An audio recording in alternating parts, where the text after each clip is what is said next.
So yesterday we saw that the Gemara tells us, and this is codified by the Rishonim, that a person is not believed to come and say that he's a Kohen because you get advantages, financial advantages, by asserting that one is a Kohen. And this is how the Rambam is posek very clearly, that a person who comes to say that he is a Kohen is not believed. And he says, V'lo yikra b'Torah rishon, v'lo yisayit kapav. Aside from the fact he doesn't get the financial advantages, he also, based on his assertion that he is a Kohen, cannot be called up to the Torah for the first Aliyah. He doesn't get to do Birkat Kohanim, and all the other things which come together with being a Kohen don't apply to him. That's the Pesach of the Rambam. And that would seem to be the simple understanding, as the Gemara says. However, one of the Rishonim, the Ramach, Rabbi Moshe HaKohen from Lunel, from Provence, he lived in the 13th century. Tosfot quotes him sometimes. He writes that the minhag is, despite the Gemara says this, the minhag is that we do rely, if a person says he's a Kohen, we rely on that to call him to the Torah first.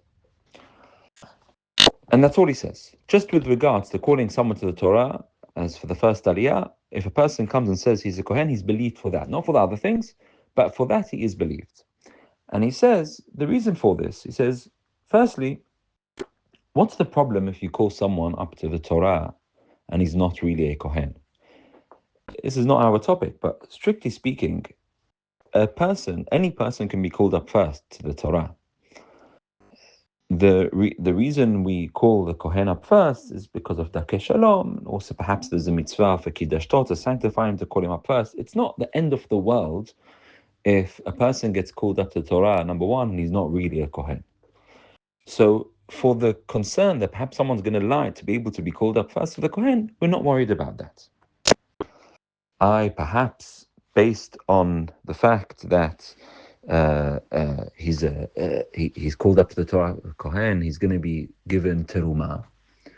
Says Rabbi Moshe, and that's a problem, because a person who's not a Kohen who eats teruma, it's very severe. It's hayav mita. It's a bidei shamayim. It's a severe punishment. A person who eats teruma who's not a Kohen. So perhaps we should be concerned if you call him up to the Torah first. From that, people are going to deduce that he's a Kohen and give him teruma. So on that, the Ramach says, you don't need to be worried, because nowadays all our teruma is the Rabbanan. That means as follows. Teruma is a mitzvah, we give something to the Kohanim. And that only applies from the Torah when the majority of the Jewish population are living in Israel, which doesn't apply today. Nowadays, teruma is considered the Rabbanan. And even nowadays, teruma is the Rabbanan only in Israel. There is no concept of teruma outside of Israel. Terumot only applies today in Israel on a rabbinic level, there only. So for the concern that perhaps by calling him up first to the Torah, someone may give him teruma de Rabbanan, now you don't need to be worried about, because at the end of the day, it's only a rabbinic teruma nowadays, it's not a real teruma. And so what we have here is one of the Rishonim saying that despite the fact that the Gemara says that a person is not believed to say he's a Kohen, you can rely on a person asserting that they are a Kohen for the purposes of calling him up to the Torah. The Rambam makes no distinction. According to Rambam, he says very clearly, you're not believed even to call him up to the Torah first. He's not believed. A person turns up in a Beit Knesset, according to Rambam, and says, I'm a Kohen, and he's got no evidence, no proof at all. You don't call him up first. According to the Ramach, Rabbi Moshe Kohen, you do call him up.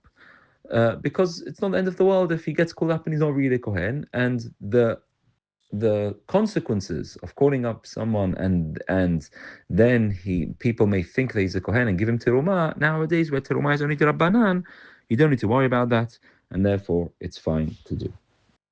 Many disagreed with this.